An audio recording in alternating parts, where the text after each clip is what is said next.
Welcome back, Hearts fans, to From the Forest to the Tide. We are here at the Knack Factory Studios in Portland, Maine for the first episode of 2026. I want to say thank you to Knack Factory. Definitely check out Up the Hearts on YouTube if you haven't seen it already. I'm your host, Charles, and I'm joined today by the one, the only, Mr. Ollie Wright, the legend from London, your 2025 Supporters Player of the Year. That's the one, yeah. That's the one. Congratulations, my friend. So thank you so much for being with us.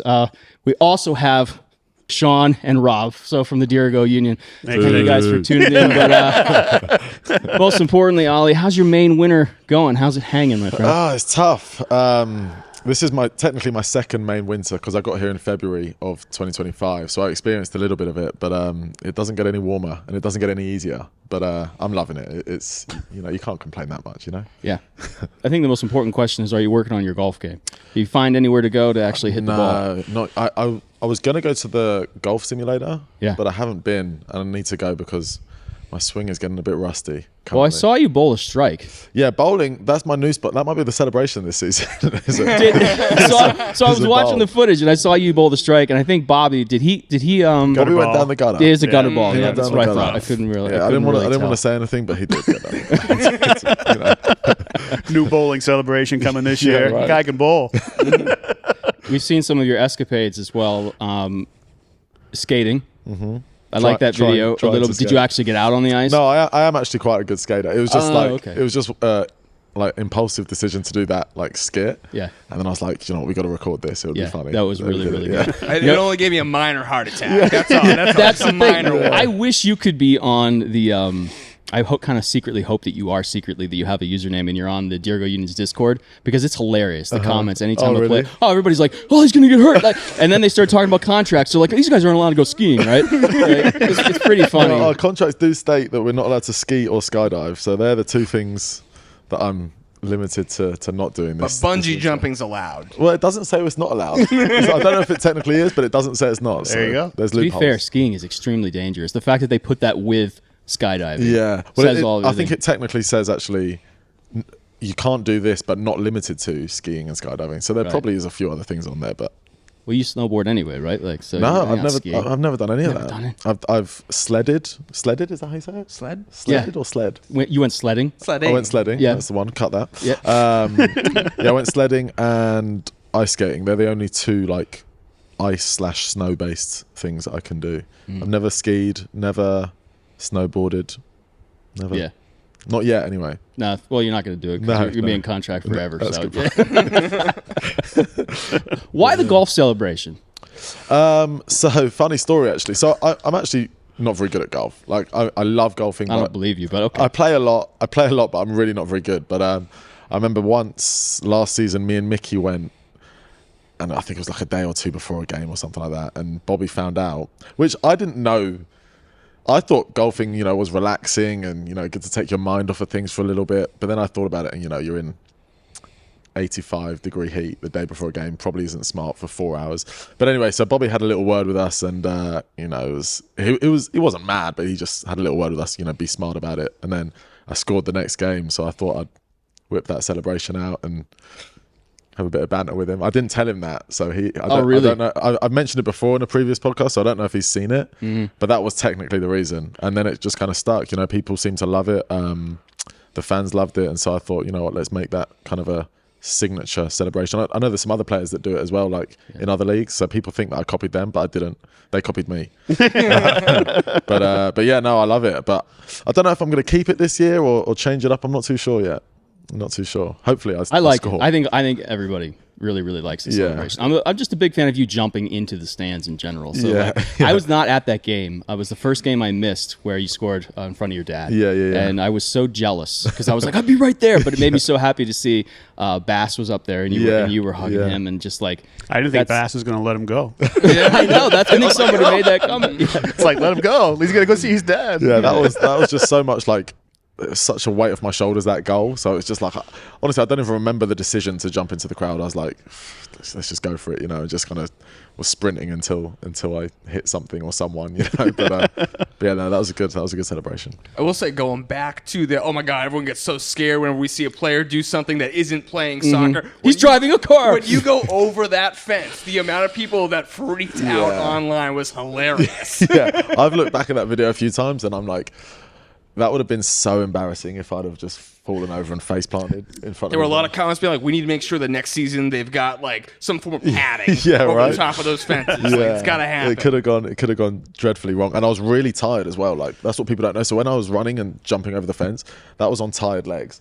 So the jump was just not executed well, and it could have just gone so much worse than it did. But luckily it didn't. Well, it's like you have that gap right between your back studs and your front studs. Yeah. And I feel like that is the perfect distance to put on top of that of the metal divider. So your Yes. foot just slides out to the side. Exactly. It's not a good thing. So Yeah, it would have been bad. I wanted to ask you about your dad. Like, what does he? Because I know it was really important to you, and you even said it was a changing point for you in the season Yeah. to be able to score in front of your dad, and that he kind of takes credit for it. And Yeah. all that. I love Yeah. that. What does he think about Portland? Seeing you get, I would say, really, really welcomed, and also everybody loves you. So, like, has he ever commented on that? Yeah. I think, like, obviously for majority of parents, when their child goes abroad, I think the biggest thing that a parent wants is for their child to be happy and feel at home wherever they are. So I think for him, soccer aside, I think he is very, like, comforted by the fact that I have people here that, support me and have really welcomed me with open arms. And then the soccer side of it as well, for him to be able to see that, I did have a really good season, and I feel like the club and the team suits me, and I feel like I suit the team too. So I think that's also something that he can take great comfort in, and realise that this is a great place for me for my career, not only off the field but also on the field. So I think for him and for my mum too, it's they can rest assured that I am in good arms here. Yeah. No, I love hearing that because I think you do what your mom and dad tell you, right? Yeah, So, they're telling you to stay in Portland. Thank you, mom and dad. Yeah, We right. appreciate that very much. All right, well, you're in the LL Bean boots. I am. How are you enjoying winter so far in Maine? Because we're having a real Maine winter. Yeah, like I said, it is tough, but I've really enjoyed this year. So this was my first Christmas no, that's a lie. My second Christmas in the US, but my first one doesn't count because it was COVID. And COVID Christmas. COVID not a Christmas good- doesn't count. That So doesn't count. let's just say this is my first Christmas in the US, and it was my first ever white Christmas, which was great. That's awesome. I got to go sledding. Yep. Sledding? We're good. Yeah, Let's go. So yeah, that was great. Just doing a load of things that I haven't done, seeing a load of things that I haven't seen before, which for me is important because obviously I've made the jump to come to the US to play soccer. So I think I'm in a really unique position to be able to see parts of the world that I haven't seen before. Portland, Maine, I had no idea existed until 365 days ago. You know what I mean? So I've really enjoyed being able to get out, go on hikes, go on walks, and just see parts of the world that, like I say, I not many people get to see. So I'm in a fortunate position to be able to do things like that. And you're obviously enjoying it, which is Yeah, wonderful. love it. I'm terrified of players getting up here and the winter being too much for them. Yeah, I think it's one of those things where, if you know you're coming here and you do your research, you kind of mentally prepare yourself. Obviously, you can't really, like, it is when you're in it, it's tough. But I think it's just one of those things. You fight through it, and the summer times are amazing. So it's almost worth going through the brutal winters to get the reward at the end of it when summertime comes. And the fall time is so pretty here too. So yeah, it's extreme, but it's I don't know. There's something to be said that it is enjoyable at the same time, And you like the seasons because you mentioned the white Christmas, and it was a Yeah. beautiful Christmas. Exactly. We got it with Yeah, it was. legitimate about a foot of snow. It stuck to everything. Yeah, it was like being in great. the snow globe. Exactly. Yeah, but it's like seeing in the movies. Yeah. So Yeah, it was. yeah. What's your favorite Christmas movie? Uh, We just did an episode where Go on. we were like, we'll talk. Nobody watched it. We'll talk about Christmas movies and stuff. So, what's Ollie's favorite Christmas movie? I would say either Home Alone, the first one. Oh, great decision. Yeah. Yeah. Or The Holiday, which is a bit of a rom-com. You like the holiday? That's like a guilty pleasure. Of Yeah, mine. that is. I watched that We'll- for the we won't- first time we'll cut that. this We- Christmas. Yeah. It's a good one. It's a good one. It was good. It is a Christmas movie, right? I think so. Yeah, right. I mean, there's snow, Yeah. so it must be. Even though there's never snow in England on Yeah. Christmas, Right. so it's just it must not be a Christmas, like a February movie. You know what I mean? But that's up there. that's up there. I have a story for you, just real quick. My cousin married a Norwegian. She's part Norwegian to begin with, but she grew up in Miami. But anyway, she married a Norwegian. They just had gave birth to a baby boy, and she called me and said, "We've named him Oliver." Good name. And but you can't, and I said, Ollie. I said, you don't understand. My favorite soccer player in Maine is Ollie Wright. Like, I'm gonna call him Ollie Wright. And she's like, you can't call him Ollie. Why? And he has this big thing in the family apparently. Oh, really? So they can't, so he has to be called Oliver. And I was like, Sonia, her name. I said, just so you know, I'm never calling that kid Ollie. Like, he will be Ollie, probably Ollie Wright, forever. I mean, technically, I'm Oliver. But I'm trying to name. Yeah. You know, I don't have any more children in my future, so I'll never have a son. So I'm trying to name my cousin's boy after you. I just That's want to fair. let you. I appreciate that. And is it Ollie or Oliver? It is Oliver, but Yeah. only my mum really calls me Oliver. Yeah. But even that is rare. Like, Yeah. I mean, yeah, no one really calls me Oliver unless my mum's mad at me, which is. I feel like you need another song. We should do Oliver. Just work Oliver into the chat for some reason. People are like, who's Oliver? We can expand on that one. Yeah, right.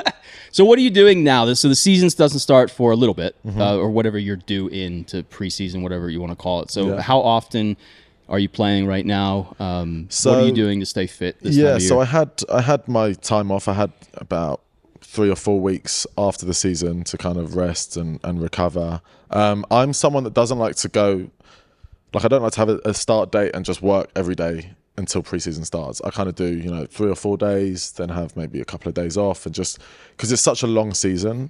So I think often you can almost do too much in the off season, and then on top of that, it's such a long preseason. I think we got 7 weeks. Yeah. So I'm at a point in my career now where I'm obviously older. I've gained experience. I know my body better, so I know what I need to make sure that. I think the important thing is you want to be coming into that first game at peak fitness. I don't want to peak too early. So yeah, I'm just kind of, keeping. I do a lot of Pilates now, which is something I've never done before, but that's great because it's working on muscles that I didn't even know I had, which is great. Do you put on the holiday while you do Pilates? Right. That's what I need to start doing. It's a good combination. But yeah, so I've been doing that. I was doing a little bit of work with Sean Vinberg last week, and just keeping my body ticking over, dusting the cobwebs off, and not, like I say, not going too hard, but also making sure that I'm ready to go. Yeah. I love it. Well, you better be ready to go. I better be. You got a lot of responsibility. Yeah, right. You're basically Spider-Man. Pressure's on now. Yeah. All right, Sean, talk to us about where we're going into the season, what our schedule's starting to look like here. Yeah, so it's that time of the year, where the schedule kind of come out, and we don't have all the details in terms of dates for like the U.S. Open Cup and times and stuff for the the schedule for the USL League One this year, but we do know what days they are and where we're going and when and all that fun stuff. So kind of taking the thumbing through the schedule. I'm going to kick it right off with 3 games in 7 days. Very first thing right out the gate. So 3/14, we're going to be away down there at Cosmos. We'll just let you know, Ollie, it's looking like we're probably going to have a sizable away day crowd down there. I thought that would be the case. I didn't want to presume, but I was hoping.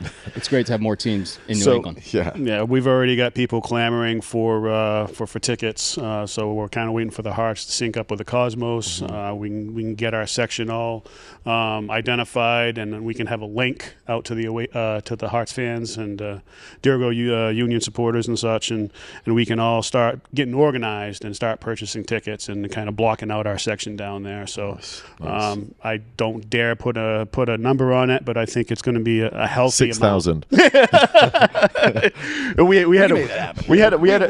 some friends. Close enough. We had like a running joke here in the Discord that the Hearts call them up down there and be like, hey, Hearts of Pine, just looking to get a link, and we're gonna need to reserve like 500 tickets. And there was like a meme of a guy like falling out of a chair or something like that or whatever. So I think early days right now for the Cosmos. Gone and taking a look at the ticket website, and there seems to be a lot of tickets available to be purchased. So yeah, we may very well have a run of the place down there in the very first game of the year, so that'll be fun. So if anyone is thinking about going to that match, definitely want to make sure you pick up a ticket, drive down and support the Hearts down there in the Cosmos, and let's make that into our own stadium down there. Do you like that for your first game of the season? Yeah, I think obviously with them being a new team, it's going to be, a newish team. They're, Right. they're new Yeah, this they get season, some but history, right. They've got some great history, yeah. But it'll be interesting. I know that they've signed some decent players, so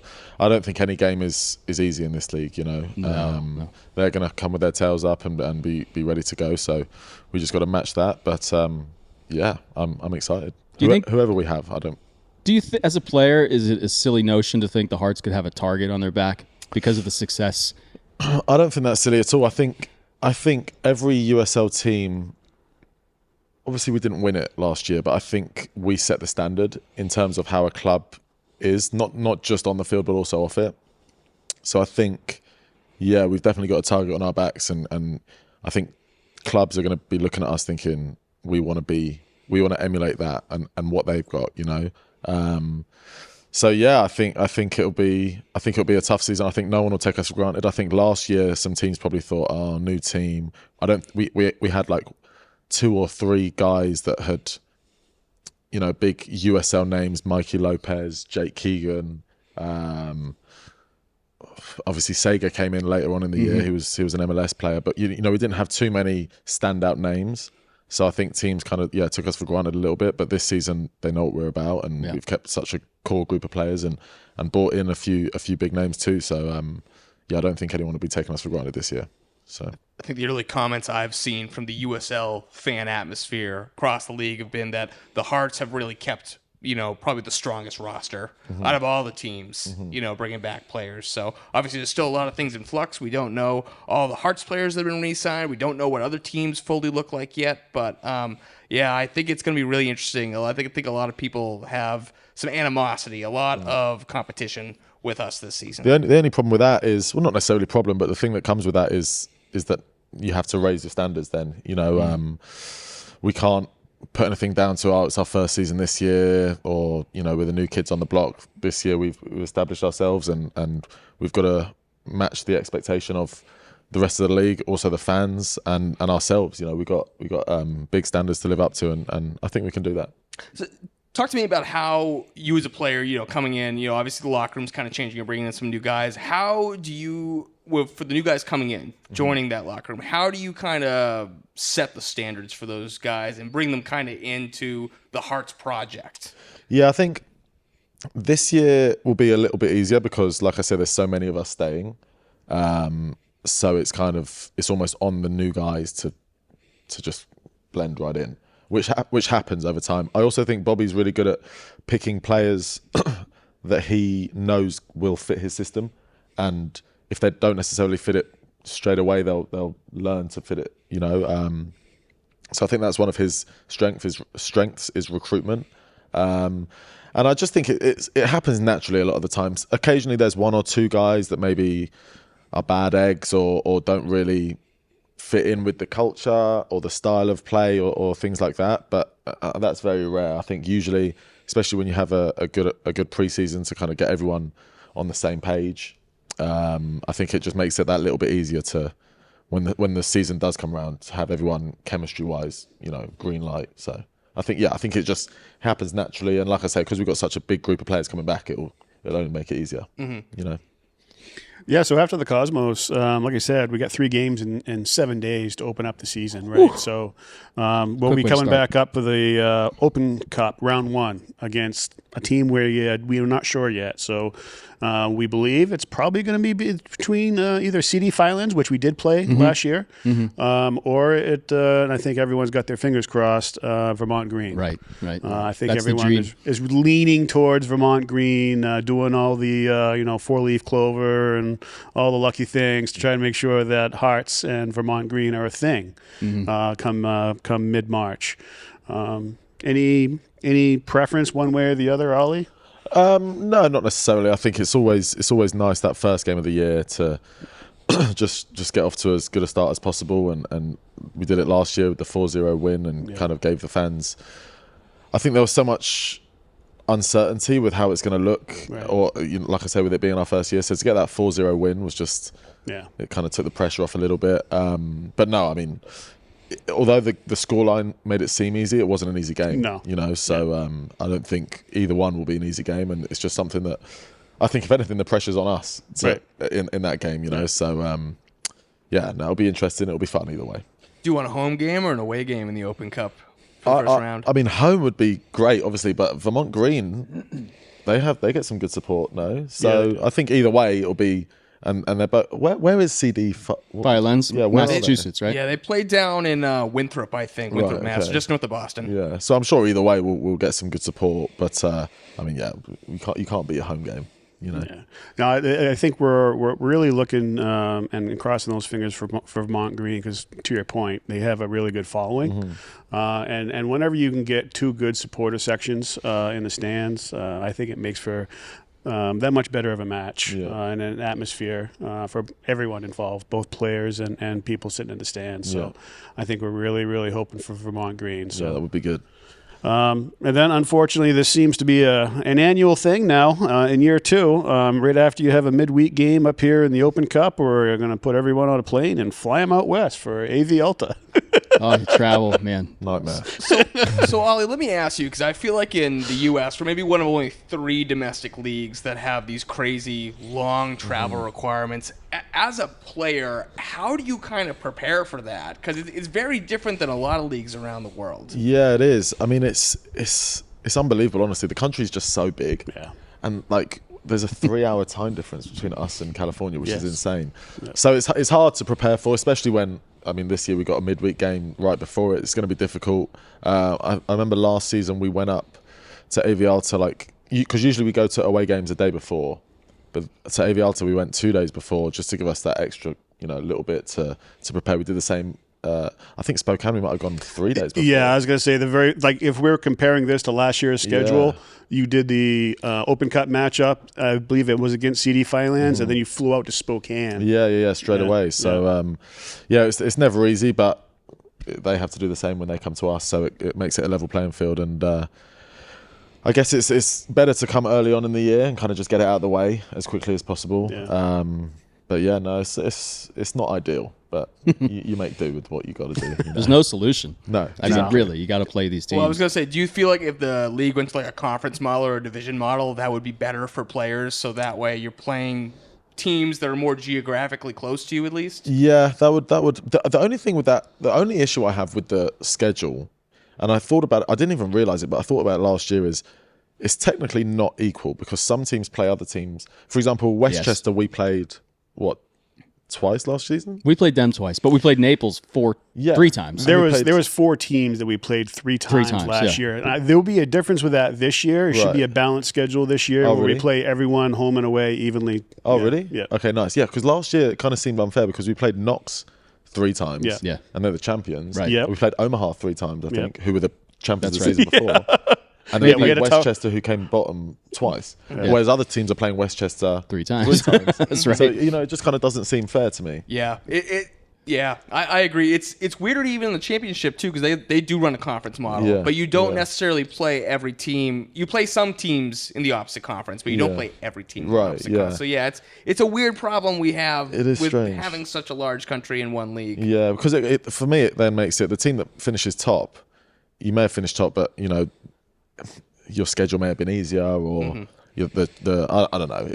It seems like it should be, and it seems like it's going to be like this year. It should be more of a equal schedule. Everyone plays everyone the same amount of times, and then you can really see who the best team is. You know what I mean? Yeah, we'll have that problems. this year, so they'll be good to look forward to that. Yeah. We only have 4 teams that we're playing 3 times, and 2 of which are past champions just Who was recently. the other one? Who was the other one we played 3 times? AV Alta.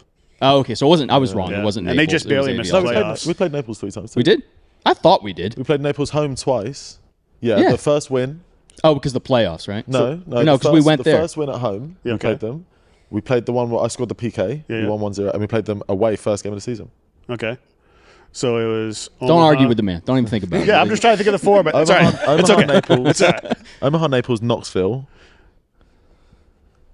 and AV Alta. Yeah. Yeah. Yeah. So I thought Alta was in there. Yeah, So Alta was in there. So Yeah, it's not fair. I agree. our first home opener, good news, going to be a little bit earlier than last year. So last year was May 4th. This year it's going to be April 11th. Same opponent, One Knox will be coming into Fitzpatrick Stadium on April 11th. So I haven't really been keeping tabs on One Knox to see if it's even going to be really the same team from last year. Seems like they're shedding a lot of their players. Yeah. I haven't looked to see who they actually still have, but it seems like every week I hear about another team signing a player who played for One Knox the prior season. Yeah, that's kind of the feeling that I have as well, Rob, is I think, and that happens a lot in USL League One. People that win a title and all of a sudden they start getting picked apart. And you see a lot of the players leaving. So we'll have to kind of wait it out and see what One Knox ends up looking like once all these announcements of players and stuff start coming out. And we'll see if One Knox is even really that same team that hosted the trophy. Actually won a double last year. Solid team. But then, come May, we are going to basically set up shop at Fitzy for 3 weeks in the month of May. So we're going to have a homestand, a very interesting matchup with RIFC coming up to our place this year, USL Cup group match, and Ollie, we're expecting a large group from RIFC to come up and visit us here at Fitzpatrick Stadium. So thoughts on RIFC coming to Fort Fitzy? Yeah, it'll be good. I think last year we played them a couple of times, right? And I think the one we lost in Lewiston, I think that just came a little bit too early for us. The one we lost at their place was different. We were already out of the cup at that point, so we really different vibe. Heavily rotated. But I think they're coming to us at a time in the season where we've already had a handful of games under our belt. We'll be ready to go, and I'm excited because I think, especially at Fitzy, we could give them a real run for their money. Yeah, we'll have 2 months under our belts in terms of actual gameplay at that point in time. So in middle of May. Yeah. Are we going to be back up at Lewiston?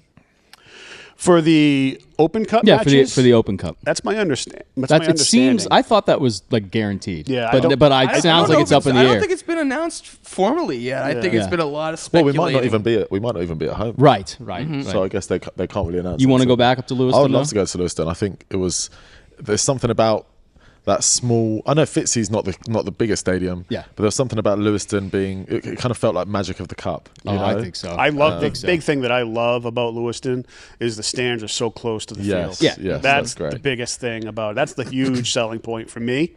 Is if you're like, hey Sean, where do you want to go, Fitzy or Lewiston? I'm probably going to tell them Lewiston because you can be that much closer to the field and all the different celebrations and the magic that happen there. It's huge for the fans, and probably for the players. Yeah, for sure. I mean, like I say, Fitzy, you can't beat Fitzy, but there's something about if it's for the Open Cup games, something about just having that smaller, tight knit feel, like you say, close to the bleachers. It'll be an experience. But I mean, who knows? If it's at Fitzy, so be it. It's not a bad place to fall back on. No, I mean? That's a real solid plan fine, B. we'll go to Fitzy. This is a little off topic, but I wanted to ask you this since now it's so different talking to you after the season's happened. Like we can actually look back on it. And I remember one of the things, huge discussion was how narrow Fitzy was. I just wanted to ask you how that, now the season's come and gone, how much did it really, do you think, how conscious of it were you guys? And how do you think it really affected the play? I don't think we were too conscious of it just because we were training on it all the time. Sure. So after a couple of games, you kind of just get used to it. I think it definitely. The biggest thing was probably set pieces. Like you can tell our set pieces weren't great this year at all. So I think there's something to be said for that. Not making any excuses, but let me off. But yeah, there was a few overhit ones. So you kind of. Your depth perception might be off or whatever it is. But no, I mean, it's fine. It is what it is. The toughest thing was the football lines. That was the hardest thing. Yeah. You're talking to the wrong guy. You don't want me to go up. Everybody knows how much I hate you just them. set Charles off. Charles and I are going to climb. If we could just get rid of referees and football lines, that'd be the best sport in the world. Yeah. I know that they can't do anything about it, and I know they had plans. And what hurts me, and I say this like an entitled baby, but I think the Hearts do such an incredible job. Everything is so professional. I think they've raised the standards on and off the pitch. And then the product itself. That you actually tune in and watch, and they can't do anything about it. I get that, but you're not. Stadium doesn't feel important enough. Like we're on an American football team, and of course, I'd much rather have everything that's happened than not have it. it's like, oh, we're not going to, imagine somebody, this would never happen, but we're not going to do the Hearts because we can't get a soccer stadium, Yes, right? yeah. Right. So you do what you can. Yeah. And that's why I call myself an entitled baby, but I can't help but feel that entitlement. And for you guys to just want a football pitch. Yeah, I mean, it's not ideal. But yeah, I mean, like you say, you kind of just make do with it. And I think the toughest thing was for the keepers because for them, Oh, sure. I mean, I don't know how they dealt with it, but yeah, I mean, We actually had a game this year where a keeper was like running out beyond his box, and it was actually the opponent. I forget now the actual team itself, but I remember, I think it was Titus or whatever. It was like yelling at the ref and pointing at the ground like he's out of his box. yeah. And the refs too. I mean, I'm sure it impacts the refs, but yeah, I mean, like you say, if that's the only thing you have to deal with, Yeah. so be it. You know what I mean? It is what it is. So then we, after the 3-week stand there in May, just a couple of, I call them revenge games, if you will. We got a couple of teams that came up and took 3 points away from us there at Fort Fitzy. So at least myself, I've got 2 of those circled. So we've got Forward Madison, August 16th, and we got AV Alta that beat us 2-0 last year on September 13th. So I've got those circles at a couple revenge games. Want to try to Sean took notes. square that off with them a little bit. I love it. We'll see you tomorrow. Yeah. Maybe this is a good time to ask you, Ollie, speaking of Sean taking notes, is when the schedule comes out, how does a player kind of look at that schedule? Do you go through and strategically think about this is what's going to happen throughout the course of the season, or are you kind of taking it as, oh, this is just the game I'm playing that week? I mean, I don't know how other players do it. I personally don't. I think maybe during the season, there was a point last year where I spoke to Paddy Langlois and I think we had like 8 or 9 games left, whatever it may have been. And we were looking at it kind of being like, okay, we can win that game. If we can nick a point here.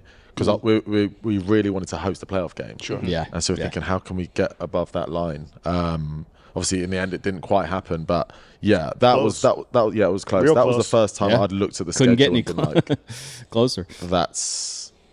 that's kind of what we can do with those games. I think this early on, because there's like 30 odd games, whatever it is.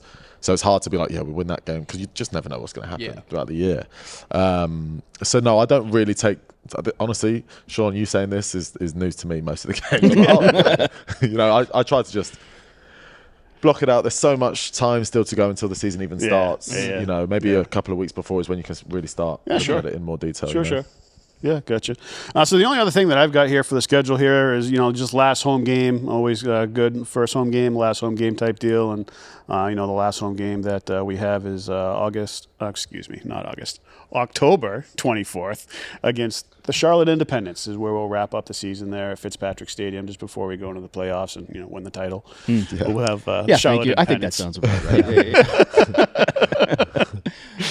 I wanted to ask Ollie about that stuff, but you don't have a team yet. You haven't had any meetings. You're going to meet. You haven't met your new teammates yet. So I can't ask you like what the vibe is as far as I think we want a home playoff game this season. Oh yeah, right. For like sure. that's for sure the goal. Yeah.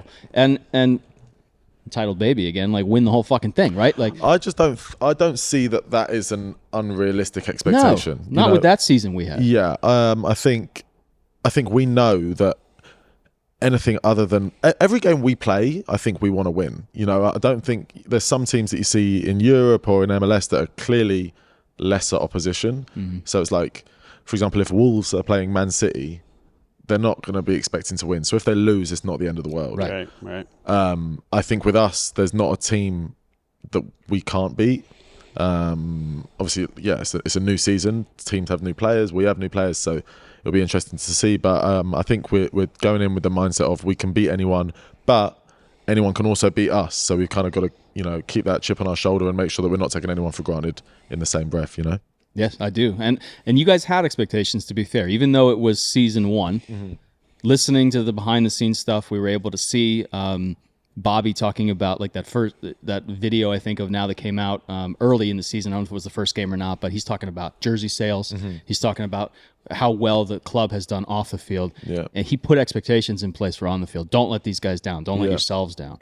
So it's not like there's no such thing as no expectations.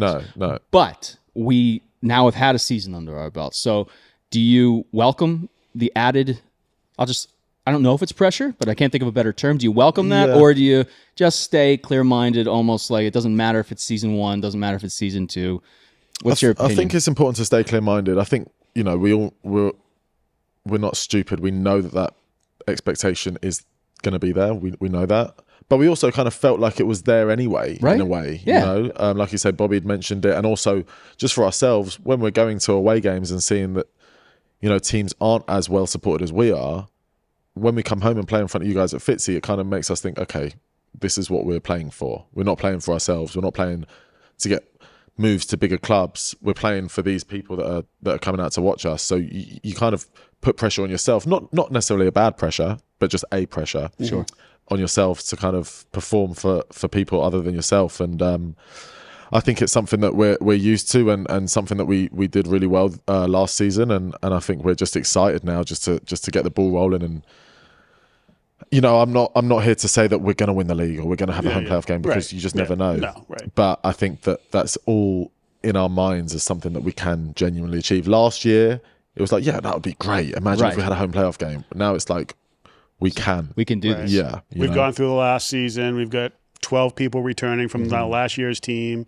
We're adding in some more pieces. I think it's a real possibility. Yeah, I agree.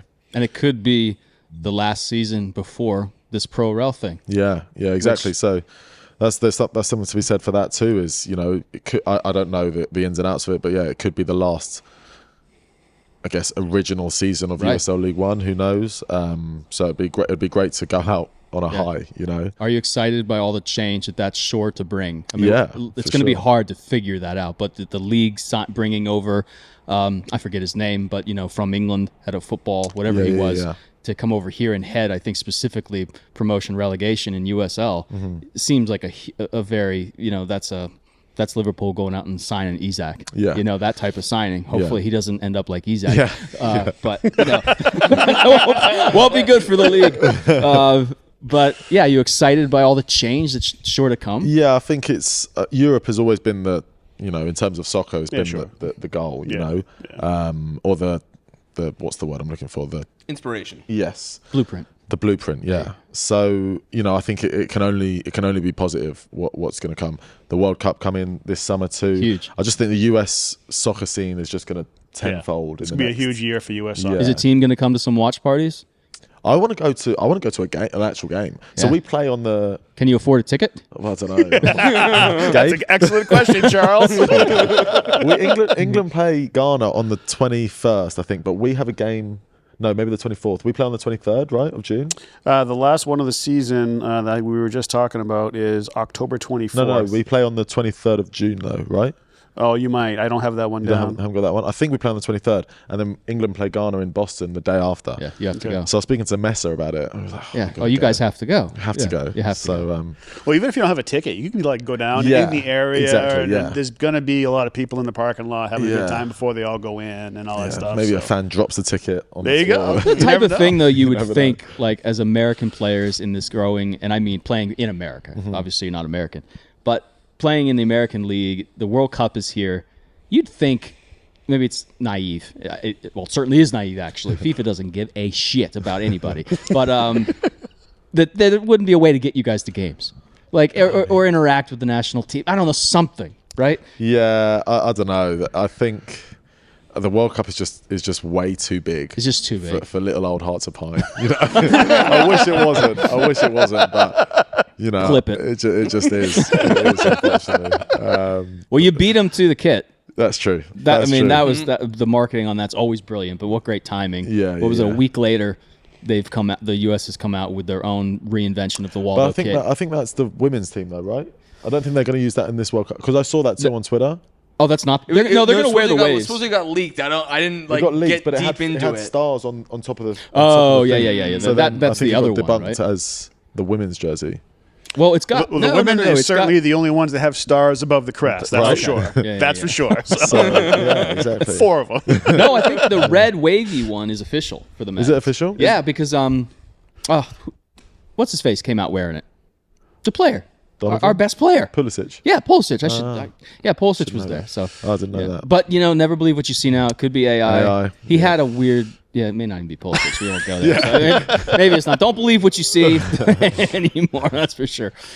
So, and speaking to new pieces coming into the Hearts, we had a couple of new signings that were announced here in the past week's time or so, and I'd just like to talk a little bit about those.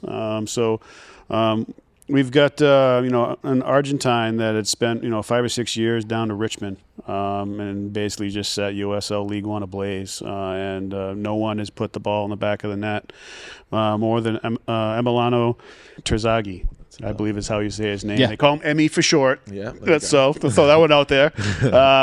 62 goals in USL League One in his time with Richmond Kickers. He is a 3-time USL League One Player of the Year, 3-time Golden Boot winner, and they won the Players' Shield back in 22. So he is coming up to be a striker for the Hearts of Pine. I believe he's 32 years of age, from what I understand. A lot of experience. So he's got a lot of experience, and I'm going to be Captain Obvious. He knows how to finish a ball. Yeah. He knows how to finish a ball. The last couple of years, his goal count did drop a little bit. He had an injury there in 24, and let's be honest, Richmond Kickers was a completely different team in 2025. So is it fair to kind of judge his goal count in 2025? I'm going to lean towards probably not, right? He's looking for a new challenge, and I think, he hasn't won a USL League One trophy yet. And I think, he liked what he saw up here, of course, playing against us and seeing what we've got cooking up here. And I think, in my opinion, he thought it was a good landing spot to go and try to win that trophy. That's my opinion. So, Rob, any thoughts on this new player coming up? Yeah, I think it's interesting to have a guy with so much experience coming to the Hearts. I think, like you said, having him come in, probably he's looking to expand his silverware count for sure. But also, he's got so much experience in the league that having that as a mentor for some of our other strikers, like Titus I'm thinking of, that's going to be a really big thing. And, it also just takes the pressure off. We saw last year, especially in that striker position, some injuries come up from different players. So we kind of need to make sure we have a good amount of depth in that position. So I'm excited he's coming. I think he's certainly going to make an impact on the team. And I just hope that we can see that goal count go up and beat what it was last season for sure. And more goals is always a good thing. Yeah. Ollie, do you have I was watching the Footwork podcast, so shout out to Sean Vinberg and Jake Keegan and yourself. You were on the podcast as well. And just that podcast in general, please go watch it because it's fabulous. And the last episode, the insight into USL 1 is awesome. Yeah. So many people, especially new to this league, it's hard to find information on USL 1. It is. And like I've been watching the Premier League my whole life, and that's always how I'll come into this. And the ins and outs of USL 1, really hard to understand. Hard to find. It's hard even when players are signed to go find highlight footage of these players, right? So, and to get to my point, I'm such a rambler. They were saying that a lot of signings come from players, right? Players have their own development, and then maybe that eventually makes its way to the coach, and then those conversations happen. Yeah. So, did you experience a lot of that? Don't say anything specifics because you wouldn't anyway. But as far as like maybe some conversation, how privy are you to what's coming? And also, who's been signed already? Like, as in knowing for this upcoming year, or in the past? Yeah, as a player, like, how much of an inkling do you have on who we're signing or who we're looking to sign? That usually depends on the coach. Bobby is someone that likes to keep his cards close to his chest, so he doesn't really let too much slip. And I think that's just he's more of a old school kind of coach in that way. I've been with coaches previously that have maybe during the off season given you a call and asked about a player that I may have played with previously and been like, what's this guy like? What's he good at? What's he bad at? Etc. But no, Bobby, like I said, Bobby's one of those coaches that knows what he wants already. He's got so much experience in recruiting players anyway, so I think he trusts himself. He's obviously got good backroom staff with Alex and Utah helping him as well, so he almost doesn't need any so maybe it's a bit different with the Hearts. Yeah, right? maybe. He's that type of manager. Yeah, but also, there's players with more experience than me that maybe Bobby is leaning on. I'm not too sure. The likes of Mikey Lopez, for example, maybe I know that they've known each other for years, so maybe Bobby would maybe trust his opinion more. But no, in terms of what I know, I don't have any sort of inkling into who we're signing until you guys see it. So we invited you here for nothing. Is what Exactly. you're saying. Yeah, pretty much. So much for the insider information, Charles. Sorry. No, of course not. I'm not looking for player names, but I think it's great to get your perspective and what it's like as a player. The only thing we do know is obviously when preseason starts, we obviously know, we can see who's there. Yeah. So we can, if someone hasn't been announced, then we'll know. Right. Or if we've got trialists with us, we'll obviously know. Like we knew about Jake Keegan way before he was signed because he'd been with us for like 3-4 weeks. Yeah. Right. So that's the only inkling that players will have. Well, on the flip side, you would have known then players who weren't going to be offered a contract towards the end of the season, much earlier than we knew as public. Yeah, well, it wasn't much earlier. It was only weeks. Not even that. I don't think. Maybe a week, maybe a couple of weeks. Okay. Because we had our exit meetings 2 or 3 days after the Spokane game, and then I think it got released like a week after that. So yeah, not too much later. But again, there's so many players that I don't know if they're still in contact with the club and maybe just weren't re-signed instantly, and maybe we're looking elsewhere, and then I don't know. Right. There's so many ins and outs of it, right. but we don't know as much as other teams may know. It makes sense, and I think it's good for people to know that too. Like I'm not. Who knows? Maybe people assume that the players do know what's going on, so it's good insight to know that, especially with a coach like Bobby Murphy, that it's not the case. No, it's not. It's not. I'm sure he'd probably know that we'd just run our mouths and let everyone know. Yeah. You guys are all going to go on a podcast. Because I've been down this road before, boys. Yeah. Keep the cards right here. Yeah, that's a good thing. So Charles, we got another player coming in. We recently announced, brings us up to about 17 players announced, signed and announced. And we'll see, of course, probably another 7 to maybe possibly 8 more probably before we call our roster complete. But this is a right center back. He's a Senegal player. Serene. Good luck. I've got it written down. See if I can do it. So Serene Mbake Faye, I believe is how it's pronounced. And I don't really have much on him at all, but I do have written down from head coach Bobby Murphy that he said that he's going to be a tremendous asset this year for the Hearts, and his physical profile and technical ability make him a natural fit in our system, and that's right from the horse's mouth. And we saw what Bobby did with the Hearts for year number 1. So proof's in the pudding. Trust Bobby Murphy in selecting players. So if he says that he's going to be a really big player for us, welcome aboard. Yeah, and he's not just referring to height, right? 6'2"? Yeah, it's like 6'3". Well, I think people are excited about that. Well, that's that raises the height profile of our back. Well, our whole back line now is decent size, right? So it's pretty funny. And like to the earlier point, it's hard to find out specifics of these guys. The only things you get, how tall they are, how old they are. Real basic stuff. Yeah. Going back to last year when we were trying to do podcasts before the season started, a lot of talk was how tall they are, how old they are, and how many midfielders we had. It was like another midfielder who's not 6'2". Remember, again and again and again. Yeah. So this year it's interesting to see, to get some height. I think that's testament to Bobby's recruitment style is, as much as we don't necessarily know, like last year we had so many college players that there just isn't so much information on. Yeah. But that's the same for Bobby. Bobby's taken a gamble on a lot of players, and sure. And I think for him to have done that, like I said, we didn't have too many big names coming in last season. So for him to have done that and gotten the best out of every single one of them and taken us all the way to the Western Conference, what am I talking about? The semi-final. Is huge. And like I said, testament to his recruitment ability, because some players there's just no information about, especially guys like we say coming from the Caribbean or coming from Africa, where information just isn't as public as it is maybe in the US. Testament to him, and I'm sure he'll be a great addition too.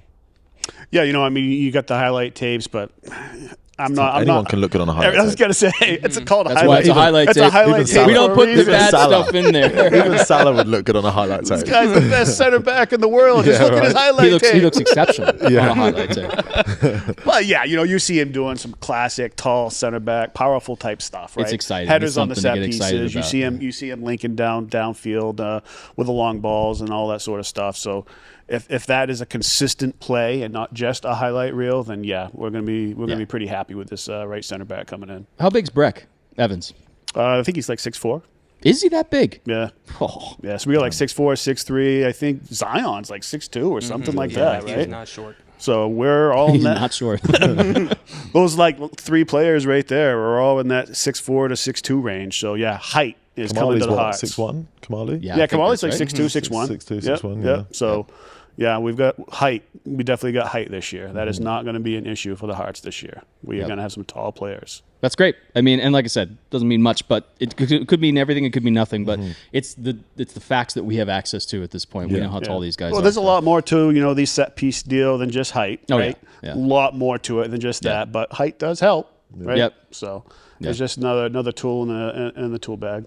Yeah, so Ollie, when it comes to these guys coming in, it seems like you've really adjusted really well to both Maine as a place and then also for our international players adjusting to the U.S.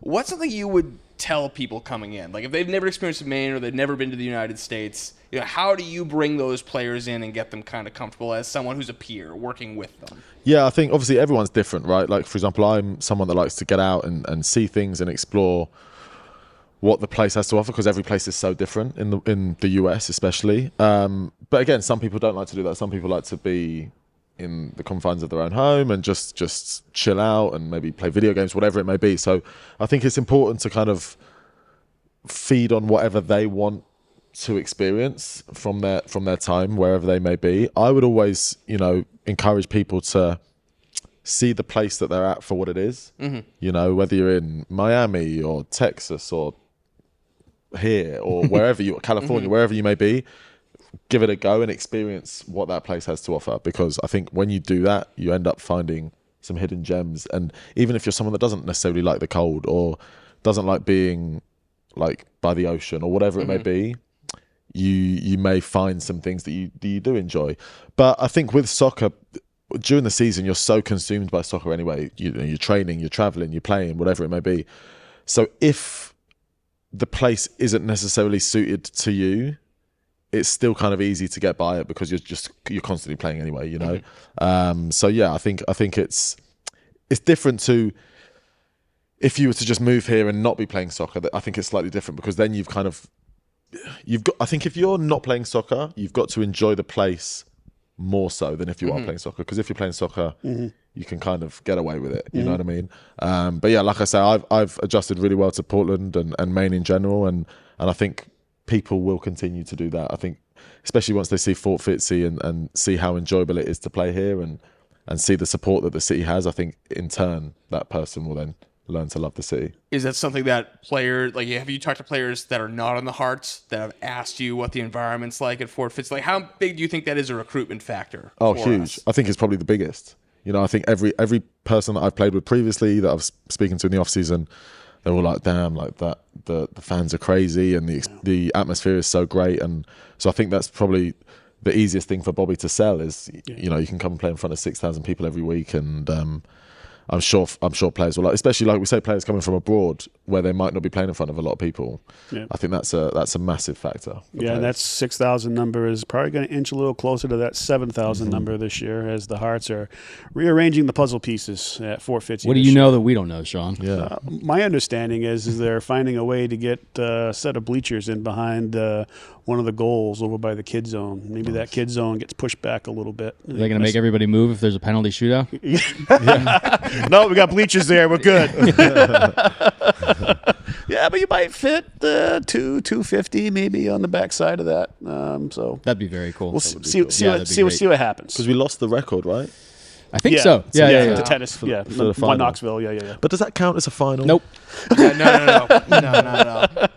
Wasn't regular actually, season, doesn't count. So I think, because I asked this question when we were going into the playoffs, do playoffs count as a separate competition That's for what I record mean. keeping, or do they count for the season? It sounded like most things it's a continuation of the competition, except for like if you go on like a Sofa Score or you go on like a transfer market, they break it out. But like for league records, it's still included. I'm pretty sure. So Tazagi's goals, is that including playoffs? It's a great question. The goals that I just quoted, that was just USL League One play. That was just USL League One play. That was not all competitions. No, but does that include playoffs though? Yes. Okay. So then Knoxville probably got it then. So we've got to get that back. Doesn't count. Doesn't count, yeah. We're going to go with that. I agree. Finals, you got people coming in from other sides, I and then other people, they don't even have a team It's invested. easier The to real, sell a final. the real question is a playoff game at Fitzy. Are we going to count the people watching from outside the stadium? Because Honestly, the fence gang's pretty big. because the fence gang is getting bigger, right? The kids in trees, the whole. I love it. Like, Yeah. I think if we hosted the final, oh, genuinely, I think we could get like 25,000 people there. I think we could too. I don't even know where these people are coming from, but they I would think just you're gonna have to set up a big giant screen in Deering Oaks Park, and people are just gonna be watching the game hot air balloon next to ticket the game. seats, people, and but that's the vibe, right? That's why it's Up so on top fabulous. of parking garages with binoculars. There was one game this season because Main Med's right on the hill above us. Yeah. I watched one of the medical helicopters land. The crew gave their patient to the hospital, and they all walked to the edge of the helipad. And they're like, "Oh, you're right, son, number 10," up from the main med. But they looked up to the patient first. Right? I'm sure that guy was fine. Yeah, that's good. That's like a Monty Python skit. He looks up, he's like, "Oh, football! Oh, yeah, Big Hearts flag waved from the yeah, top that'd of be Main awesome." Med or something. That's the type of stuff we need to see here. We got a couple more signings, right? So that's the only two that I was going to talk to tonight. Okay. We did have, of course, Breck Evans. 4 guys total, right? New Yeah, signings this year. we Yep. re-signed Walter. Yep. Walter came back. He's Yep. going to be on the right wing. Yep. And Sega's then, of course- retired. And Sega's retired. We're going to roll into that here in a second. Of course, we talked about Zion. So those Right. are the Yep. 4 signings and 1 re-signing Yeah. that we've got since the original roster. So Yeah. that original roster of 12 coming back to us. Yeah. Those 5 signings / re-signings brings us to current totals today, Yeah. 17 players. Yep. But yeah, Sega, unfortunately, I think, maybe that knee's just a little bit too much for him, unfortunately. And he decided to go ahead and call it a career. And, I'm just grateful for the time that we did have with Sega. Yeah, it was really cool. He was really cool to have great him. to watch when he was right out there.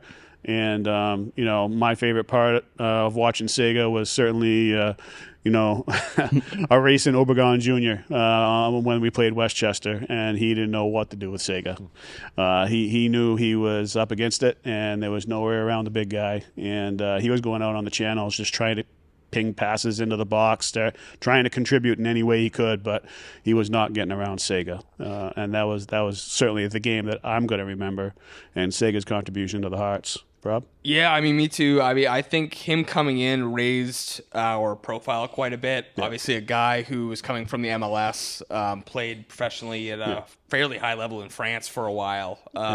And he was a different kind of player than we had. He was not only large in terms of his playing mass, but he was fast too. He could turn crazy, and his ball distribution. His vision was crazy. The way he distributed the ball set up a lot of attacking plays that ended up really working out for us in the middle to the end of the season. So scariest moment of the season, the first appearance after we signed him. He plays in the home game and goes down. 5 minutes. I thought he was done. Yeah, it didn't look good. I feel for Sega a bit because he's obviously had such a great career. Yeah, he has. And I just feel like this past season his body just kind of gave up on him a little bit. But I mean, what a career! Yeah. What an addition to the team midway through the season. He's obviously it was a team effort, but he was a massive piece of that. And in the playoffs he was great too. So yeah, it's a shame, but what a career! What a career! Thank you, Sega. And what a guy! Right? I think sometimes there's a feeling that guys coming from the MLS, not only to USL Championship but all the way down to USL League One, there can be that feeling of I'm too good to be here kind of thing. Yeah. You wouldn't have known Sega played. Not that You would way. have thought Sega, this was his rookie season in terms of Really? the way he adapted to the culture and the way he treated everyone just a all round great guy. I remember the first time I met him, we were doing Coach's Corner being announced, and I remember he got really emotional while we were filming. Charles gave him a big hug. He felt like it was a big opportunity for I him did to hug him. come back, and I'm glad we got to give him a few extra months of playtime to kind of round out his career. Yeah, in that Coach's Corner, you could see how much it meant to Sega to actually be able to come back and play in another soccer club. So, you know, they reached out to the Hearts and was asking if it was a possibility, and, you know, certainly enjoyed Sega's time here, and like I said, certainly remember that. But I remember at Coach's Corner, visibly getting emotional, and Charles went over and gave him a big hug, said, "Welcome to the Hearts." I'm sure his time in soccer isn't done. He has so much expertise to give. Whether he takes a few years off and maybe comes back in it from a coaching perspective or whatever it may be, but he's got a lot of expertise to give. So it would be a shame if he stays away from the game. I hope he does, comes back as a coach or something like that. I'm sure he will. Yeah, that'd be awesome. So that kind of rolls us into our tea leaves segment. So obviously, you know, we've been watching all the Hearts players from last year, watching their social media. Sega was one. He was posting quite a few photos of him in a kit. So a lot of people were wondering, were we going to re-sign him? Obviously, we have the definitive answer now. He's retiring. But we got two other names, Sean, of people who have been posting lately that, well, you know, we're throwing into the conversation, some speculation. Yeah, that's kind of what the supporters get to do in the months of December and January, when, you know, not a lot of information out there, and, you know, people are looking at socials and checking out pictures and like trying to read between the lines. We call it trying to, you know, read the tea leaves a little bit and trying to tell the future. And yeah, you know, it's kind of looking like we got some commonality out there with a possibility of Natty James coming back and Mo Mohammed coming back. Yeah. It seems to be the consensus amongst the Dirigo Union members. Yeah, maybe. I don't know if you guys saw these posts, but you know, so we had Mo Mohammed posted a photo saying that he was re-signed and took it down immediately. So we don't know what's going on there. It said re-signed? That did happen. This was a few weeks ago. Yep, that happened. But then no further information was released. It was. I didn't realize down. it said re-signed. It was taken down within an hour. I'm Did you pretty say sure. re-signed or resigned? Yeah. that happened. But I have to tell this story. Go ahead. Donald actually messaged me about a player I was really looking forward to coming back, and I thought he said resigned. And he's like, it was Messer. He's like, Nathan Messer, and resigned, happy Monday. And I said, you asshole. like, great. Yeah. Happy. Thanks a lot. Thanks a lot, man. Worst Monday ever. And then I don't know if he said, no, I realized like the texts weren't quite right. Is that what happened? But then I realized it was re-signed, and I sent him a voice message. I was like, "I'm so happy," but you don't understand. I was so sad. Like the difference that hyphen, I guess. Would you hyphenate re-sign? Yeah. It made all the difference in the world. Yeah, I thought Messer was on his way. Oh, and because of that post he made, walking towards the door. I still don't care what he says. He knew it. Messi, you knew what you were doing. He knew what you were doing. Oh, he knew it. He wanted the attention. He's Thanks, an attention Hearts, seeker. towards the door. Thanks for everything, Hearts. See you never. I was like, What? Obviously, All he you knew see what is he his was name doing. played. No. He's walking out the door. It's Yeah. like, what do you expect us to think? Yeah, that in combination with Donald's message, and I was like, yeah, he's gone. He's gone. Yeah, re-signed. Yeah. Okay, so that's Mo Mohammed. So we don't know really what's going on there, but that did happen. So read into that as you will. Obviously, we have no information here one way or the other. But read into that as you will. The other one is Natty James. Yeah. So Natty James has also been posting a lot of stuff recently. Seems to be more Heart stuff than his TNT post, because he's also on the Trinidad and Tobago national team. He's been called up before. And that is a player that a lot of fans, at least, really are speculating about, because especially towards the last few games of last season, he really was an incredible player to watch. I know I'll give Sean credit. I was having some doubts around the middle point of the season. You told me to shut up. Watch Natty James. You're an idiot. And you know what? You were 100% right. It might not have come out exactly like Word for that. that doesn't sound like something Sean would say. Yeah, no, Natty, of course, kind of in a tough spot where he's always getting pulled down for international duty, and they're trying to make a World Cup and all that sort of stuff, and that stage is a possibility for him. Just imagine if Trinidad and Tobago made the World Cup, and Natty's going to be on the world stage this summer. I mean, of course he's got to go down there and try to help his country to make the World Cup. Of course he does, right? So we get it, right? But now where unfortunately Trinidad and Tobago is not part of that part of the World Cup this year. Natty, I would assume, was probably going to find himself in a position to really put a lot of time into a club. And boy, wouldn't it be nice if he decided to come back up to the Portland Hearts of Pine and dump a lot of time into the Hearts this year. Yeah, I think, he really found some confidence in those last few games last season and really was deadly. And I don't know if Bobby's watching right now, but I think it'd be great to get Natty James back on this team. I really do. I think he would be a tremendous addition. Since we're talking about players, I'm just going to head and throw one out there.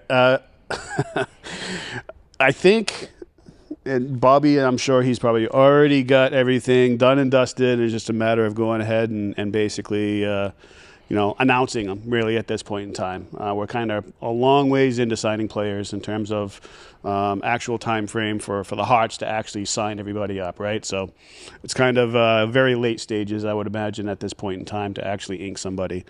But if I'm going to go ahead and throw it out there, and I don't know if this player would take it or not, but I would at least make a call and throw it out there. And if you get a no, you get a no. But I would like to see Vinberg come back. And I would like to see him as think of it this way, as he's no stranger to a midfield, and we need to back up for Mikey, the Patrick Langlois role, if you will, right? Imagine Vinberg being back there as your number 6, and you already know what he can do as center back if we ever get in trouble. Did he play in a midfield role when he was over in Germany? Yeah, scored 8 goals over in Germany. So yeah, and so we saw in a small role what he did on the outside back, right? Scored a goal for us this year as an outside back, right? Yep. He can play midfield. I'd bring him back for the celebration alone. Did you do that in Germany? Part of the contract, you got to do the gritty. You got to do the gritty. Yeah. In the contract. It's so hard to say goodbye to players. I can't imagine what it's like as a player. But Vinberg's the one that, all of them, but I would love to see him again. Yeah, I would love to see him again. Yep. You don't have to name any names. But you are a member of the podcast today, so be a little speculative, and you can say no comment.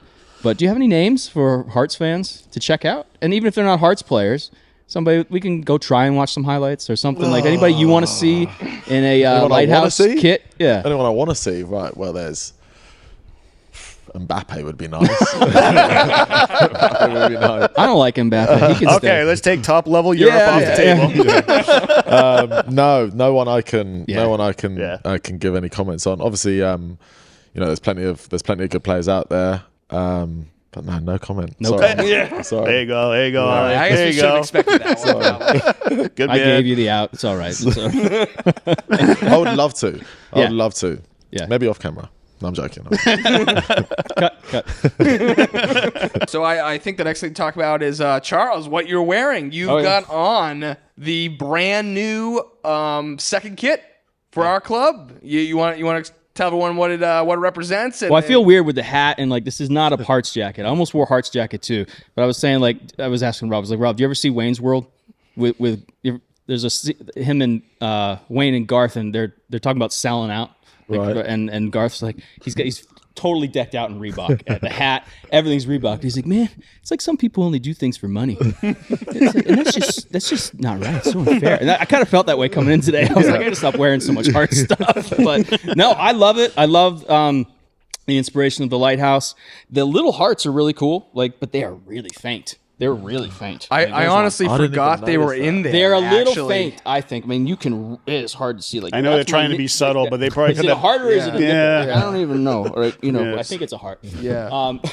So No, I love obviously, it. I think most people know it seems like it's kind of twofold. So one, it obviously is West Quaddy Light Yep. up there. And, Yep. is it Lubec? Is it in Lubec? Lubec, Maine, in Washington County. Yeah, It's a so beautiful lighthouse. It's a beautiful lighthouse, probably one of the prettiest ones in the state. Yeah. In a state full of beautiful lighthouses. But yeah, it's a great representative of that. The video the club released actually for it good. was kind of crazy. It was kind of like the Lighthouse the movie meets soccer. It was kind of cool. Yeah. Yeah. We had a special guest come out, Sean, for that filming. You want to tell everyone who that was? With a special guest for the filming. Yeah. Talk about being put on the spot. a certain former U.S. men's national team. I'll give you a clue. It wasn't Mikey Yeah, Lopez. it wasn't Mike. I thought this So was, just so you know, thought this was Sean does something not like Landon Donovan. I Apparently, thought this was But- something like we recorded. You lost me for half a second, so that's me. Yeah. So yes, of course.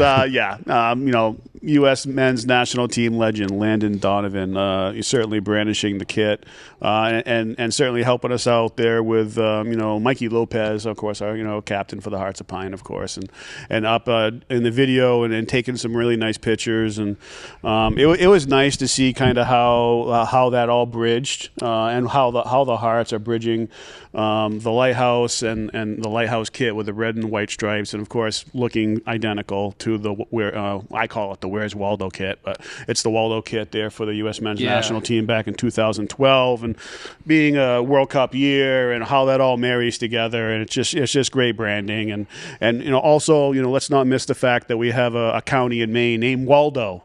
Right, Yeah, and there was actually a small video where Mikey Lopez was dribbling a soccer ball down the side of the road, and you look and there's a Waldo County line there. He's dribbling it by Waldo County. They gave him the glasses. Yeah, for the still the glasses shot. I mean, and the whole it's just, thing. Like, where's Waldo? Oh, there it is, Waldo County, Maine. We were talking earlier about how players kind of adjust to Maine and the climate. I think it was really funny seeing San Diego native Landon Donovan hanging out. Oh yeah. In probably one of the coldest parts of the United States. Because there was very that cold. one specific interview they did with Gabe and Mikey, and both of them are been here. Gabe has been here for years. Yeah. Mikey's been here for a full season, so they're both kind of like dressed, fairly average. Not like crazy clothes. Then you got Landon Donovan, this giant puffer jacket. He was struggling. it's that California blood right there. Yeah, but it was a cool kit release. I actually think it was probably my favorite release video that we've done so far. Very well hinted at. I think there were a lot of little teasers that were dropped. Ollie, as a player, what do you think of the new kit? I love it. I think all the kits so far have been really outspoken, and you instantly look at it and you're like, wow, what is that? If you don't know anything about the Hearts, you're like, what is that kit? And I think that goes for all four of them that we've had. I just think that the media team and the marketing team do such a great job of, like you say, teasing it, and then when the release actually does happen, it's just, I would say it's the best marketing team in the world. Yeah. Honestly, Ever. maybe the world. That's not even an exaggeration. I think some of the content they put out rivals any European social media I've seen. It's just unbelievable. It is really well done. Props to those guys. It's shocking, really, how well they know their audience. Yeah. Everything. I don't feel like anything they put out hasn't resonated with me as a Mainer. So it's cool. It's a cool thing. Also, to put 4 kits out in a year, usually you have one that everyone buys, and then the second one, okay, everyone will buy that one, and then the third one, they're like, oh, no. The fourth one, okay, definitely not. They don't. Nobody hits all 4 out of the park. Nobody. And we just did it effortlessly. It's like everyone wants the next one, the next one, the next one. Such great work from the marketing team and the creative people involved in the club. And that's what I mean about just the club being the standard for the league.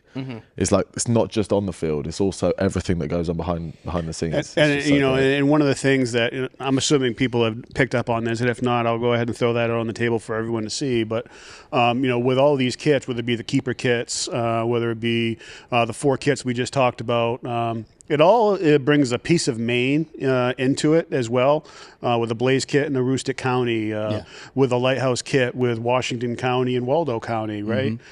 With the Welcome to Maine Keeper Kit with York County, right? We got the brick wall with Cumberland County, with the bricks of Portland. A lot of brick buildings here in Portland, right? That is tying all the counties of Maine together into what you see on the front of those kits, Maine, right? That's just a nice touch. It's a nice touch for the Hearts, and we could have your own segment, kit stories, right? You could have your own segment on some of this stuff, and just talk about a lot of behind the scenes stuff that people may miss and maybe misunderstand on what those kits represent, and stories in those counties of Maine and the people that live in those counties, and kind of bringing all that to life. That could be a whole different thing. Absolutely. That video that Rob mentioned had nothing to do, other than it being a kit release, with footy. It was about the people that run that lighthouse, the people in the community, the lobstermen. Even that element was missing, and I still think it's a home run because they're just celebrating Maine, and more than just Portland, which was a lot of people were like, the football, the soccer club of Maine. And this video has really hit home there because Maine's interesting. Like, I love Ollie's perspective on this because Maine is a weird place in that people rally around the whole state. Like, you see it in other places of the country around cities. But like, I grew up outside of Pittsburgh, right? Nobody was like, Pennsylvania. There was no like store. LL Bean is the store of Maine. Down East Magazine is the magazine of Maine. Like, there's like, now Pittsburgh Penguins, the Steelers. Pirates, and the Steelers. So, and I mean, it's a sports town. So Pittsburgh's a big deal, and Philadelphia is a big deal, but like not Pennsylvania. Like, what other state is there that is Maine is like Maine? Right. And maybe it's a combination of, tourism and our history, and also that it's a less populated state, but it's a huge state. It's just really cool to see them. That's the way to go, right? And they're just knocking it out of the park, like you said. But it's the right place for it. Yeah, it's true. And I think also, obviously, the ethos of the club from day one has been community driven. Right. But I think that's so easy to just say, we're a club of the community. Yeah, we do this, that, and the other. But I think it's genuinely true, and it's real. No doubt. No doubt. That video, like you said, had nothing to do with soccer. No. And it brings people in that it makes people. I feel like I've said this before. I feel like everyone involved in the Hearts, whether it's players, coaches, front office staff, fans, whoever it may be, feels like they're part of something, part of the journey. Right. And I think that's great, because then you're bringing in people that, there might be some people that have never really had a group and had like something to be part of before, and now they feel like they're part of something really special that has, a lot of people have told me, has impacted the state in a really positive way. So I think it's great, the amount of people that it's brought together. And these jersey reveals, although it's just a jersey reveal, but that is part of it. People wear the jerseys with pride and really feel like they're representing themselves and their state. So it's great. Yeah, they truly do. And it's a great opportunity to do that. And they don't miss a beat. The only thing I would say is it's so successful. How do you keep this up? Yeah. And I think they will. I really think they will. They'll find a way. I'm sure there's a giant board. If there's a connection between something in the club or a player or whatever it is, they will find it, right? Like there's so many. What are those old detective movies, right, where you're trying to mark the connections, like boards and the string and the whole thing. It's an obvious one that Mikey wore the Waldo kit, but I didn't really even realize that. So it's really cool to see that, and obviously Landon, and also the pull to get somebody like Landon to come down and do that. He said that. What did he say? He was like in the video. He was like, "Oh, save me a jersey." Save me a jersey if you need someone to suit up. That worried me a bit because he wore the number 10, so I don't want that to be a thing. I think he can wear number 43. It's Landon. Nah, you can have the, if he does, he can have the 10. Have it. I'll wear number 68 or whatever it may be. We love you, Landon, but you're not taking 10. You're not taking 10 for Portland. That is so cool. That is really great jersey reveals, and I'm excited to see what, like you say, what more they have to offer, because it can't last forever, surely. But I said that after the first two. I think they're just going to keep doing it. I'm a little sad to say goodbye. Not that we're saying goodbye, but to the Bandit kit. I think that kit is so iconic and as great as much as I love this kit. there's been red hoops before, but I've never seen heart polka dots. It's true. You know, It can always come in down the road in a later, a different revision and all that sort of stuff. It will. I mean, 20 years from now, we're all going to have the original Bandit Right. kit. Yeah. And we're going to wear those to the game when they do the reissue, and we're all going to be like, oh, yeah, I got like the original. I think that Bandit kit showed so much of that people were willing to accept, really buy into the story that the marketing team is telling, because it's so authentic and so genuine. Because what other team could launch, if you'd say, I'm going to put polka dot hearts on a football jersey without any backstory, without any context, 99% of Americans, I think, are going to be like, why? What the hell are you talking about? Yeah. But it absolutely worked, and people loved it right away and accepted it because it was authentic to Portland and to Maine. And they'll just, if they can do that, in my mind, if you can do that, that's a tough sell, and they absolutely rocked it. So if they can do that, and the Blaze kit too, like that's the one kit where I see people who everybody loves it, but it's not for everybody. Yes, right, yeah. like but still it's so authentic that you can't not love it and see how it identifies with Maine. true. So I think I don't know what it is. One thing we joked about in Discord, we had the football lines pitch. Another, and it was just yellow, purple, but just zigzags everywhere. So if they ever get to that, they've run out of ideas. So. They've hit empty, huh? They come out with the full line.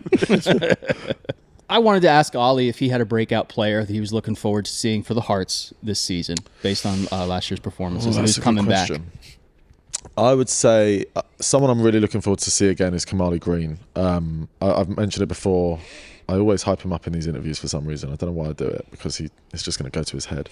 But no, I think for him being a rookie last season, to show the composure and the level of experience that he showed was like really impressive. I remember when I was a rookie, and obviously everyone's journey goes on different paths, but my rookie season, for whatever reason, I was so nervous and just didn't feel like I was playing like myself. And Kamali just, maybe it's the Jamaican blood in him, but he just seemed like he was just cool all the time and just so relaxed. That was his vibe. Yeah, he did. So I'm really excited to see now how he can get even better. Now he's got that year under his belt, what level he can take it to, because I think he's someone that is really underrated. And obviously centre-backs never get the glory.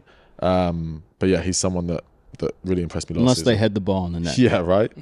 And then also Off a corner. Jaden coming back from a season-ending injury this previous season. So looking forward to watch him this year. Yeah, he was working looking hard. so good early last year, Yeah. and unfortunately went down with that knee injury. It's just heartbreaking to see him have to go through that. But yeah, it's tough. But I mean, he's handled it really well mentally, and he's been working his socks off in the gym, doing what he can do. And I don't know if you guys have seen the videos on social media that he's working even during the off season. So I'm sure he's going to be raring to go and get a good.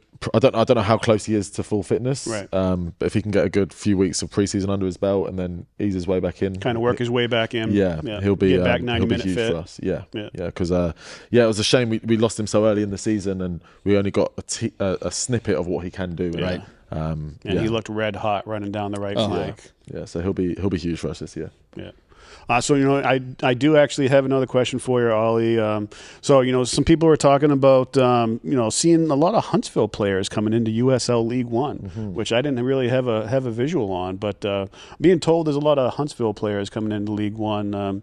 You know anything about that at all? I saw a couple, not guys that I played with, but there was a guy called Christian Kofi, I think his name is. Okay. He signed for Cosmos. There was another one, but I can't remember. There was one that signed for Phoenix, but that was the USL Championship. Okay. I'm sure there were a couple more, but I can't think off the top of my head right now. But Huntsville was good for that. Huntsville's a really good setup. It's unique in MLS Next Pro because it's affiliated with an MLS team, but it also feels independent too. Like it's in a different city to Nashville. Okay. So they have their own fans and their own stadium, and Sure. it feels slightly more independent. So that, I think, is a good pathway club to go through, and you get the experience of playing in front of thousands of people.